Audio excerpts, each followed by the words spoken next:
Hello friends, welcome back to our channel mums daily. ഇന്ന് ഞാൻ വന്നിരിക്കുന്നത് ഒരു സ്പെഷ്യൽ കേക്കായിട്ടാണ്. നമ്മുടെ വീട്ടിൽ നമ്മൾ ഉണ്ടാക്കുന്ന ഇഡ്ലി മാവ് വെച്ചിട്ട് അല്ലെങ്കിൽ ദോശമാവ് വെച്ചിട്ട് ഉണ്ടാക്കുന്ന ഒരു അടിപൊളി ചോക്ലേറ്റ് കേക്കാണ്. ഈ കേക്കിന് നമ്മൾ ബേക്കിംഗ് പൗഡറോ ബേക്കിംഗ് സോഡയോ ഒന്നും ഉപയോഗിക്കുന്നില്ല. ഇഡ്ലി മാവും പിന്നെ 2-3 ചേരുവകൾ മാത്രമേ ഉള്ളൂ. അതും നമ്മുടെ വീട്ടിൽ എപ്പോഴും ഉണ്ടാവുന്നത് തന്നെയാണ്. അപ്പോൾ നമുക്കിത് എങ്ങനെ ഉണ്ടാക്കാമെന്ന് പെട്ടെന്നൊന്ന് കണ്ടു നോക്കാം. അതിനായിട്ട് ഞാനിവിടെ ഒരു ബൗളിനകത്ത് 2.5 കപ്പോളമുള്ള ഇഡ്ലി ദോശമാവ് നമുക്ക് എടുത്ത് വയ്ക്കാം. ഞാനിപ്പോൾ ഇവിടെ ഇച്ചിരി എന്താ പറയുക ദോശമാവിൻ്റെ ഒരു കൺസിസ്റ്റൻസിയിലാണ് എടുത്തിരിക്കുന്നത്. അപ്പോൾ നമ്മളിത് സാധാരണ പച്ചരിയും ഉഴുന്നും ഒക്കെ അരച്ചിട്ടുണ്ടാക്കുന്ന അതേ ദോശമാവ് തന്നെയാണ്. അപ്പം നമുക്ക് ഇത് പുളിക്കാനായിട്ട് നമ്മൾ തലേ ദിവസം വെച്ച് കഴിഞ്ഞാൽ ഉടനെ തന്നെ ഒരു 8-9 മണിക്കൂർ കഴിയുമ്പോൾ തന്നെ ഇത് എടുക്കണം. ഒത്തിരി പുളിക്കാനായിട്ട് അനുവദിക്കരുത്. അങ്ങനെ ആയിക്കഴിഞ്ഞാൽ നമ്മുടെ ഈ ഒരു കേക്കിന് ഒത്തിരി പുളിയാവും. അന്നേരം കൂടുതൽ പഞ്ചസാര മധുരമൊക്കെ ആഡ് ചെയ്യേണ്ടി വരും. അപ്പോൾ അതുകൊണ്ട് നമ്മളൊരു 7-8 മണിക്കൂർ സാധാരണ ഇഡ്ഡലി ദോശമാവിന് കലക്കി വെക്കുന്നത് പോലെ കലക്കി വെച്ച് ഉടനെ തന്നെ, അതായത് ഒന്ന് പുളിച്ച് തുടങ്ങുമ്പോഴത്തേക്കും നമുക്കിത് എടുത്ത് മാറ്റണം. അതായത് ഈ ഒരു കേക്ക് ഉണ്ടാക്കാനായിട്ടുള്ളത് മാറ്റി വെക്കണം. അപ്പോൾ ഇതാ ഞാനിപ്പോൾ ഇവിടെ 2.5 കപ്പാണ് എടുത്തിരിക്കുന്നത്. അപ്പോൾ ഞാനത് അളന്ന് തന്നെ ഒഴിക്കാം. അപ്പോൾ നിങ്ങൾക്ക് മനസ്സിലാവും. ഞാനിപ്പോൾ ഒരു ബൗൾ എടുത്തിട്ടുണ്ട്. ഇതിനകത്തോട്ട് 2.5 കപ്പോളമുള്ള ഈ ഒരു ദോശമാവ് ചേർത്ത് കൊടുക്കുന്നുണ്ട്. അപ്പോൾ ഇത് വളരെ ഈസി ആയിട്ട് നമുക്ക് ഉണ്ടാക്കിയെടുക്കാൻ പറ്റുന്നതാണ് വീട്ടിൽ. അപ്പോൾ ഈ മൈദ, ഗോതമ്പ് പൊടി, റവ ഇതൊക്കെ വെച്ചിട്ടാണ് സാധാരണ നമ്മൾ കേക്ക് ഉണ്ടാക്കാറ്.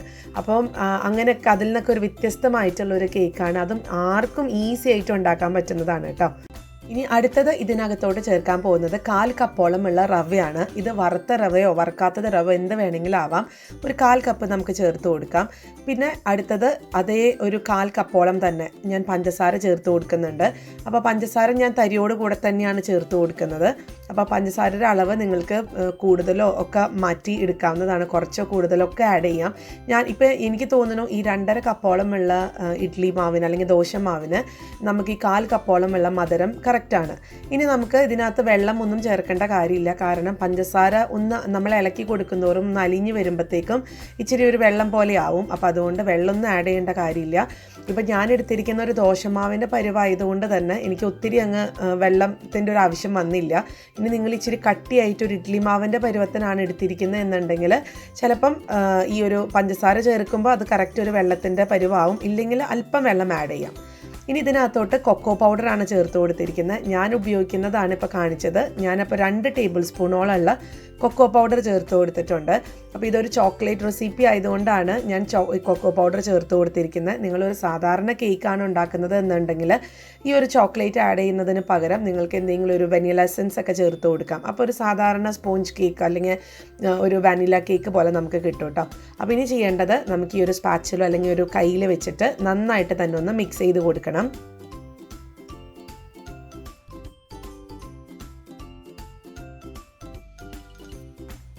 അടുത്തത് ഇതിനകത്തോട്ട് ഞാൻ 1 ടീസ്പൂണോളമുള്ള ബട്ടറാണ് ചേർത്ത് കൊടുത്തിരിക്കുന്നത്. ബട്ടറിന് പകരം നമുക്ക് ഒരു സൺഫ്ലവർ ഓയിൽ വേണമെന്നുണ്ടെങ്കിൽ 1 ടീസ്പൂണോളമുള്ള സൺഫ്ലവർ ഓയിൽ ഒഴിച്ചു കൊടുക്കാം. ഇതിൽ ഏതെങ്കിലും ഒന്ന് ഒഴിച്ചു കൊടുക്കണം. എങ്കിലാണ് കുറച്ചൊരു സോഫ്റ്റൊക്കെ ആയിട്ട് വരത്തുള്ളൂ നമ്മുടെ ഈ ഒരു കേക്ക്. അതുപോലെ അല്പം മോയിസ്റ്റ് ആയിട്ടൊക്കെ ഇരിക്കത്തുള്ളൂ. അപ്പോൾ അത് ബട്ടറും കൂടെ ഞാൻ ചേർത്തിട്ട് നന്നായിട്ട് ഇളക്കിയിട്ടുണ്ട്. പിന്നെ ബട്ടർ ചേർക്കുമ്പോൾ ശ്രദ്ധിക്കുക, റൂം ടെമ്പറേച്ചറിലുള്ള ബട്ടർ ചേർക്കാൻ നോക്കുക. അപ്പോൾ ഇനി നമുക്കിത് നന്നായിട്ടൊന്ന് മിക്സ് ചെയ്തിട്ടുണ്ട്. ഇതാണ് നമ്മുടെ കേക്കിൻ്റെ ബാറ്റർ. ഇനി വേറെ ഒന്നും നമുക്ക് ഇതിനകത്ത് ചേർക്കാനില്ല. ഞാൻ നേരത്തെ പറഞ്ഞ പോലെ ബേക്കിംഗ് പൗഡർ, ബേക്കിംഗ് സോഡ ഒന്നും ചേർക്കണ്ട. ഞാനിപ്പോൾ ബേക്കിംഗ് സോഡയും ബേക്കിംഗ് പൗഡർ ചേർക്കാതെ തന്നെയാണ് ഉണ്ടാക്കുന്നത് കേട്ടോ. ഇനിയിപ്പോൾ നിങ്ങൾക്ക് ഒത്തിരി വീർത്തൊക്കെ വരണമെന്നുണ്ടെങ്കിൽ മാത്രം ഒരു 1/2 ടീസ്പൂണോളമുള്ള ബേക്കിംഗ് സോഡ ചേർത്ത് കൊടുക്കാം. അപ്പോൾ ഈ ഒരു കേക്ക് ടിന്നിലാണ് ഞാനൊന്ന് ഉണ്ടാക്കുന്നത്. നിങ്ങൾ ഏത് പാത്രത്തിലാണോ ഉണ്ടാക്കുന്നത് ആ പാത്രം അല്പം ബട്ടർ വെച്ചിട്ടോ ഓയിൽ വെച്ചിട്ടോ ഒന്ന് ഗ്രീസ് ചെയ്ത് കൊടുക്കണം. ഞാനിപ്പോൾ ബട്ടർ വെച്ചിട്ടാണ് ഗ്രീസ് ചെയ്ത് കൊടുത്തിരിക്കുന്നത്. അപ്പോൾ നിങ്ങൾക്ക് നേരിട്ട് വേണമെങ്കിൽ ഇതിനകത്ത് ഒഴിക്കാം ഈ ഒരു ബാറ്റർ. പക്ഷേ ഞാനിന്നൊരു ലൈനർ വെച്ച് കൊടുക്കുന്നുണ്ട്. അപ്പോൾ അതൊന്ന് ഈ വീഡിയോ ഒക്കെ എടുക്കുന്നത് കൊണ്ട് മാത്രം ആണ് ഞാൻ ലൈനർ വെച്ച് കൊടുത്തത്. അപ്പോൾ നമുക്കൊന്ന് എടുത്ത് കാണിക്കാനൊക്കെ വേണ്ടിയിട്ട്. ഇനി നിങ്ങൾക്ക് ഈ ഒരു വീട്ടിൽ ലൈനറൊന്നുമില്ല, വേറെ ഒന്നും കിട്ടാനില്ല എന്നുണ്ടെങ്കിൽ വാഴലയുണ്ടല്ലോ, വാഴലയാണെന്നുണ്ടെങ്കിലും ഇത് ആ ഒരു ഷേപ്പിലൊന്ന് വെട്ടിയെടുത്തിട്ട് നമുക്കിതിനകത്ത് വെച്ച് കൊടുത്തെന്നാലും അടി പിടിക്കാതെ പെർഫെക്റ്റ് ആയിട്ട് കിട്ടും. ഞാനിപ്പോൾ ലൈനർ ഇട്ടിട്ടും ലൈനറിൻ്റെ മേലെ അല്പം ബട്ടറും കൂടെ തൂത്ത് കൊടുത്തിട്ടുണ്ടായിരുന്നു. എന്നിട്ട് അതിനകത്തോട്ട് ഞാൻ ഈ ബാറ്റർ ഒന്ന് ഒഴിച്ചു കൊടുക്കുന്നുണ്ട്. അതിനുശേഷം ഞാനൊന്ന് തട്ടി കൊടുക്കുന്നുണ്ട് കേട്ടോ നമ്മുടെ ഈ ഒരു കേക്ക് ടീൻ. ഇതിനകത്തുള്ള എയർ ബബിൾസ് ഒക്കെ പോകാൻ വേണ്ടിയിട്ടാണ്.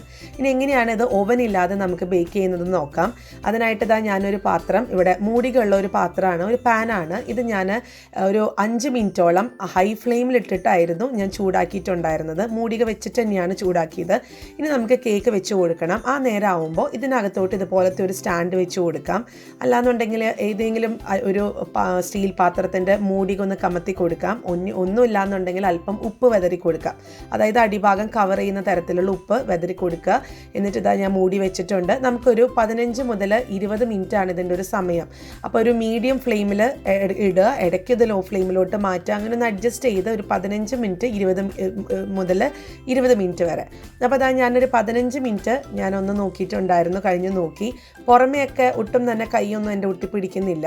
പക്ഷേ ഞാനിതൊന്ന് കുത്തി നോക്കിയായിരുന്നു. ഞാനൊരു ടൂത്ത് പിക്കർ വെച്ചിട്ട് ഞാനൊന്ന് കുത്തി നോക്കുന്നുണ്ട്.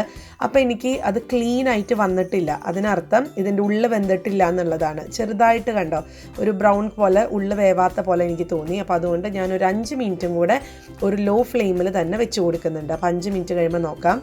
അപ്പോൾ ഒരു 5 മിനിറ്റ് കഴിഞ്ഞു. ഞാൻ ഉള്ളിലൊക്കെ ഒന്ന്, പുറമേയും ഇതുപോലെ തന്നെയാണ്, നല്ലതായിട്ട് തന്നെ ഒട്ടും തന്നെ ഒട്ടിപ്പിടിക്കുന്നില്ല. ഞാനിപ്പോൾ ഒന്ന് കുത്തിയെടുക്കുന്നുണ്ട്. അപ്പോൾ നിങ്ങൾക്ക് കാണാം നന്നായിട്ട് തന്നെ കണ്ടോ, ഇതിൻ്റെ ഉള്ളിലൊക്കെ നല്ല ക്ലീനായിട്ട് ആ ഒരു ടൂത്ത് പിക്കറിൻ്റെ ആ ഒരു ഇത് ക്ലീനായിട്ട് വന്നിട്ടുണ്ട്.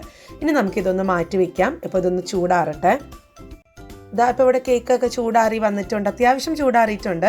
എനിക്ക് ഈ ഒരു കേക്ക് ടിന്നിൽ പിടിക്കാൻ പറ്റുന്ന തരത്തിൽ ചൂടാറിയിട്ടുണ്ട്. ഇത് ഞാനൊരു പാത്രത്തിലോട്ട് ഒന്ന് തിരിച്ചിട്ട് കൊടുക്കുന്നുണ്ട്.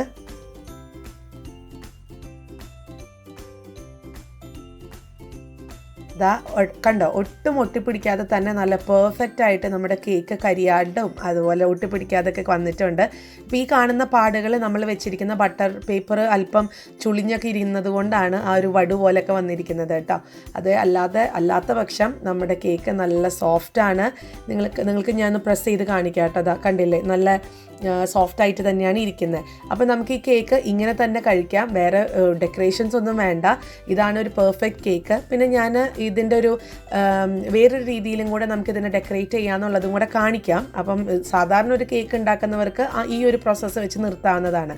ഞാനിനി ഇതിൻ്റെ മേലെ അല്പം ചോക്ലേറ്റ് സോസ്, അതായത് ചോക്ലേറ്റ് ഗനാഷെ എന്നാണോ പറയുക, അത് ഞാൻ ഉണ്ടാക്കുന്നുണ്ട്. അപ്പോൾ അതിന് വേണ്ടിയിട്ട് ഞാനൊരു പാത്രം അടുപ്പത്ത് വെച്ചിട്ടുണ്ട്. അതിനകത്ത് വെള്ളം ഒഴിച്ചിട്ടുണ്ട്. വെള്ളം ഒന്ന് തിളച്ച് വരുമ്പം നമുക്കിത് ഇതുപോലത്തെ ഒരു ബൗളോ അല്ലെങ്കിൽ ആ പാത്രത്തിൻ്റെ വായ്വട്ടത്തിൽ കൊള്ളുന്ന തരത്തിലുള്ളൊരു പാത്രം വെക്കണം. അപ്പോൾ ആ വെള്ളത്തിൻ്റെ ആവി കൊണ്ട് ഈ പാത്രം ചൂടായി. അങ്ങനെയാണ് നമ്മൾ ഉരുക്കിയൊക്കെ ഉണ്ടാക്കുന്നത്. അപ്പോൾ ഇതിന് ഡബിൾ ബോയിലർ മെത്തേഡ് എന്നാണ് പറയുക. ഡബിൾ ബോയിലറിന്നോ ബോയിലിംഗ് എന്നൊക്കെ പറയും. ഡബിൾ ബോയിലിംഗ് മെത്തേഡാണിത്. അപ്പോൾ അതിനായിട്ട് ഞാൻ 1 ടീസ്പൂണോളമുള്ള ബട്ടർ ഒഴിച്ച് കൊടുത്തിട്ടുണ്ട്. ഈ ബട്ടറിനകത്തോട്ട് ഞാൻ ചോക്ലേറ്റാണ് ഇട്ട് കൊടുത്തിരിക്കുന്നത്. ഇതൊരു ഡാർക്ക് ചോക്ലേറ്റ് ആണ്. നിങ്ങൾക്കൊരു സെമി ചോക്ലേറ്റ് ഒക്കെ എടുക്കാം. ഇതൊക്കെ ഇങ്ങനെ ബേക്കിങ്ങിൻ്റെ പർപ്പസിന് വേണ്ടി നമുക്ക് അങ്ങനത്തെ ഒരു സെക്ഷനിൽ നിന്ന് കിട്ടുന്നതാണ്. ഇനിയിപ്പോൾ ഇതല്ലാന്നുണ്ടെങ്കിൽ സാധാരണ ചോക്ലേറ്റ് ആണെന്നുണ്ടെങ്കിൽ നമുക്കിതുപോലെ ഉരുക്കിയെടുക്കാം കേട്ടോ. അപ്പോൾ ഇതിൻ്റെ ഒരു സോസ് ഉണ്ടാക്കാൻ വേണ്ടിയിട്ടാണ്. ചോക്ലേറ്റ് ഇപ്പോൾ എല്ലാവരുടെ വീട്ടിൽ അവൈലബിൾ ആയതുകൊണ്ടാണ് ഞാൻ അങ്ങനെ പറഞ്ഞത്. ഇനിയിപ്പോൾ കൊക്കോ പൗഡർ ഉണ്ടെന്നുണ്ടെങ്കിൽ കൊക്കോ പൗഡർ നമുക്ക് ചേർത്ത് കൊടുക്കാം ഇതിന് പകരം. അപ്പോൾ ഇനി നമുക്കിതിൻ്റെ ആ ചോക്ലേറ്റൊക്കെ ഒന്ന് ഉരുകുന്നത് വരെ ബട്ടറിലൊക്കെ നന്നായിട്ട് ഇളക്കി കൊടുക്കണം. അതിനുശേഷം നമുക്ക് പാലൊഴിച്ച് കൊടുക്കണം. അത് ഞാൻ പറയാം എങ്ങനെയാണെന്നുള്ളത്. അപ്പോൾ നമുക്ക് ആദ്യം ഈ ചോക്ലേറ്റൊക്കെ ഒന്ന് മെൽറ്റ് ചെയ്തെടുത്തിട്ട് വരാം. ചോക്ലേറ്റും ബട്ടറൊക്കെ അത്യാവശ്യം മെൽറ്റായിട്ടുണ്ട്. ഇനി ഇതിനകത്തോട്ട് ഞാൻ 1.5 ടേബിൾ സ്പൂണോളമുള്ള പാലൊഴിച്ച് കൊടുത്തിട്ടുണ്ട്. ഇത് തിളപ്പിച്ച് ചൂടാറിയിട്ടുള്ള പാലാണ്. നമുക്ക് ഈ പാലും കൂടെ ചേർത്ത് നന്നായിട്ടൊന്ന് ഇളക്കി കൊടുക്കാം. അപ്പോൾ ഇതിൻ്റെ ഒരു പരുവമുണ്ട്. ആ ഒരു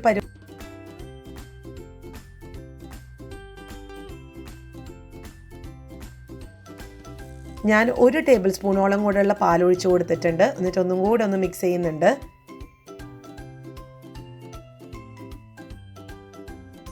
അപ്പോൾ നമ്മുടെ സോസ് ഇവിടെ റെഡിയാണ്, അല്ലെങ്കിൽ ചോക്ലേറ്റ് ഗനാച്ച് ഇവിടെ റെഡിയാണ്. അപ്പോൾ ഇതിങ്ങനെയാണ് ഇരിക്കുന്നത് കേട്ടോ. അപ്പോൾ ആ ചോക്ലേറ്റും ബട്ടറും പാലൊക്കെയാണിത്. അപ്പോൾ ഞാനിതൊരു നമുക്ക് കോരി ഒഴിക്കാൻ പറ്റുന്ന തരത്തിലുള്ള ഒരു പാത്രത്തിലോട്ട് ഞാൻ മാറ്റുന്നുണ്ട്. അപ്പോൾ ഇതൊരു പാത്രമല്ല, ഇതൊരു ഗ്ലാസ്സാണ്. അപ്പോൾ എനിക്ക് പിടിച്ചിട്ടാണെങ്കിലൊന്നും നമ്മുടെ കേക്കിൻ്റെ മുകളിലൊന്നും ഒഴിക്കാൻ പറ്റും. അപ്പോൾ അതുകൊണ്ടാണ് ഞാൻ ഈ ഒരു കുഞ്ഞ് പാത്രത്തിൽ അല്ലെങ്കിൽ കുഞ്ഞ് ഗ്ലാസ്സിലെടുത്തത്. അപ്പോൾ ഞാനിതൊന്ന് മാറ്റി ഒഴിക്കുന്നുണ്ട്. അപ്പോൾ ഇതാണ് നമ്മുടെ കേക്ക്. അപ്പോൾ ചൂടൊക്കെ ആറി വന്നിട്ടുണ്ട്. ഞാനതൊരു ട്രേയുടെ മേലെ വെച്ചിട്ട് അതിൻ്റെ അടിയിൽ ഒരു പ്ലേറ്റും വെച്ചിട്ടുണ്ട്. കാരണം നമ്മൾ ഈ ഒരു സോസ് ഇതിൻ്റെ പുറമെ ഒഴിക്കുമ്പം താഴോട്ട് പോകരുതല്ലോ, അപ്പോൾ അത് പ്ലേറ്റിൽ അങ്ങ് നിന്നോളും. അതിന് വേണ്ടിയിട്ടാണ്. ഇങ്ങനെയൊന്നും ചെയ്യണമെന്നൊന്നും ഇല്ലാട്ടോ, ഇത് ജസ്റ്റ് ചെയ്യാൻ ആഗ്രഹമുള്ളവർക്ക് ചെയ്യാമെന്ന് മാത്രം. അപ്പോൾ ഞാൻ ഈ സോസ് ഇത് സാധാരണ രീതിയിൽ നമ്മൾ ഈ ഒരു സോസ് ഉണ്ടാക്കി നമ്മളത് ഫ്രിഡ്ജിനകത്ത് ഒരു 5-10 മിനിറ്റ് വെച്ചിട്ടാണ് നമ്മൾ ഒഴിക്കുക. പക്ഷെ ഞാനിന്ന് നേരിട്ട് തന്നെ ഒഴിക്കുകയാണ്. ചെറു ചൂടും ഉണ്ട് താനും. അപ്പം ഞാൻ അങ്ങനെ തന്നെ ചെയ്യാറ് കേട്ടോ. കാരണം എല്ലാവർക്കും തിരക്കല്ലേ, അപ്പോൾ നമുക്ക് അങ്ങനെ വെച്ചിട്ടുള്ള ക്ഷമയൊന്നും ഇല്ലാത്തതുകൊണ്ട് ഞാൻ ഒന്ന് ചൂടാറിക്കഴിഞ്ഞാൽ ഞാൻ ഇങ്ങനെ തന്നെ ചെയ്യാറ്. അപ്പോൾ ഞാൻ സോസ് ഒഴിച്ചിട്ടുണ്ട്. എന്നിട്ടൊരു സ്പൂൺ വെച്ചിട്ട്, ഇപ്പോൾ എല്ലാവർക്കും കേക്കിൻ്റെ ആക്സസറീസ് ഉണ്ടാവണം എന്നില്ല. അപ്പോൾ അങ്ങനെ ഇല്ലാത്തവർക്ക് ഈ ഒരു സ്പൂൺ വെച്ചിട്ട് നമുക്കിതാ ഇതുപോലെ ഒന്ന് നമ്മൾ പെയിൻ്റൊക്കെ അടിക്കുന്നത് പോലെ തന്നെയാണ് എല്ലായിടത്തും ആകത്തക്ക രീതിയിൽ നമുക്ക് ഇതൊന്ന് പരത്തി അല്ലെങ്കിൽ ഇതൊന്ന് കണ്ടോ ഇങ്ങനെ ആക്കി കൊടുക്കണം. അപ്പോൾ ഇതിൻ്റെ സൈഡിലും ഒക്കെ ആണെന്നുണ്ടെങ്കിലും ഞാൻ ആക്കുന്നുണ്ട് കേട്ടോ. അപ്പോൾ ഞാനത് കാണിക്കാം.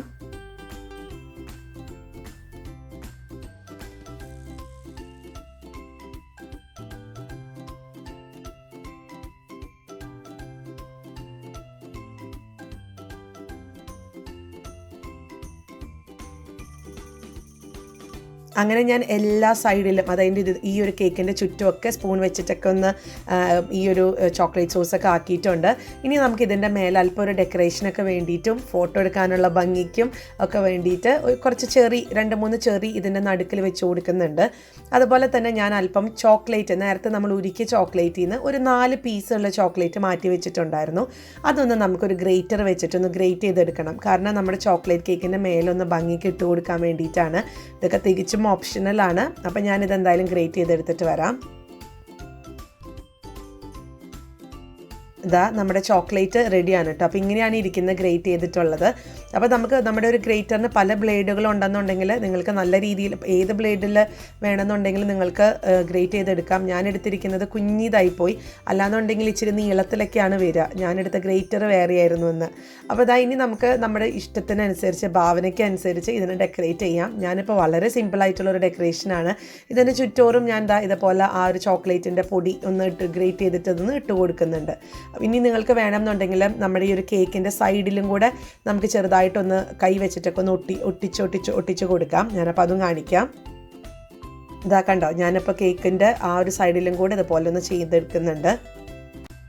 അങ്ങനെ നമ്മുടെ കേക്ക് ഇവിടെ റെഡിയാണ്. സൂപ്പർ കേക്കാണ്. അപ്പോൾ ഇഡ്ലി മാവ് കൊണ്ടുമൊക്കെ നമുക്ക് കേക്ക് ഉണ്ടാക്കാൻ പറ്റും എന്നതിൽ യാതൊരു സംശയവും വേണ്ട. അതും നല്ലൊരു ബ്ലാക്ക് ഫോറസ്റ്റ് പോലെയാണ് കേക്ക് ഇരിക്കുന്നത്. ഇനിയിപ്പോൾ നമ്മുടെ വീട്ടിൽ കയ്യിലൊക്കെ വിപ്ഡ് ക്രീം അല്ലെങ്കിൽ ഡബിൾ ക്രീം, ഹെവി ക്രീമൊക്കെ ഉണ്ടെങ്കിൽ അതൊക്കെ ഒന്ന് വിപ്പ് ചെയ്തൊക്കെ എടുത്ത് കഴിഞ്ഞെന്നാൽ നമുക്ക് നല്ല ക്രീമൊക്കെ ആയിട്ട് കഴിക്കാം. നല്ല പല രീതിയിലും ബ്ലാക്ക് ഫോറസ്റ്റ് കേക്ക് ഡെക്കറേറ്റ് ചെയ്യുന്നത് പോലെയൊക്കെ ഡെക്കറേറ്റ് ചെയ്യാം. അപ്പോൾ ഞാനൊന്ന് മുറിച്ച് കാണിക്കാം കേട്ടോ എങ്ങനെയാണെന്നുള്ളത്. കാണാനൊക്കെ നല്ല ഭംഗിയാണ്, കഴിക്കാൻ അതിലേറെ രുചിയാണ്. അപ്പോൾ കേക്കൊക്കെ ഉണ്ടാക്കാനായിട്ട് മൈദ അല്ലെങ്കിൽ ഗോതമ്പ് പൊടി, റവ ഒക്കെ എടുക്കാൻ മടിയുള്ളവർക്ക് ഈ ഒരു ഇത്തരത്തിലുള്ള രീതിയിൽ ഉണ്ടാക്കാം. ഇനിയിപ്പോൾ നമ്മുടെ വീട്ടിൽ അല്പം ദോശ, ഇഡ്ഡലി ബാറ്ററൊക്കെ ബാക്കി വന്നു കഴിഞ്ഞാൽ അത് വെച്ചിട്ട് ഇതുപോലത്തെ ഒരു കേക്ക് ഉണ്ടാക്കാം. എല്ലാവരും ട്രൈ ചെയ്ത് നോക്കുക. തീർച്ചയായിട്ടും നിങ്ങൾക്ക് ഇഷ്ടപ്പെടുവാണെന്നുണ്ടെങ്കിൽ ലൈക്ക് ചെയ്യാനും ഷെയർ ചെയ്യാനും കമൻറ്റ് ചെയ്യാനും ഒന്നും മറക്കരുത്. ഒപ്പം നമ്മുടെ ഈ ചാനൽ നിങ്ങൾ ആദ്യമായിട്ടാണ് കാണുന്നതെങ്കിൽ സബ്സ്ക്രൈബ് ചെയ്യാനും മറക്കരുത് കേട്ടോ. അപ്പോൾ അടുത്തൊരു വീഡിയോ ആയിട്ട് നമുക്ക് ഉടനെ കാണാം. അൻറ്റിൽ ദെൻ ബൈ.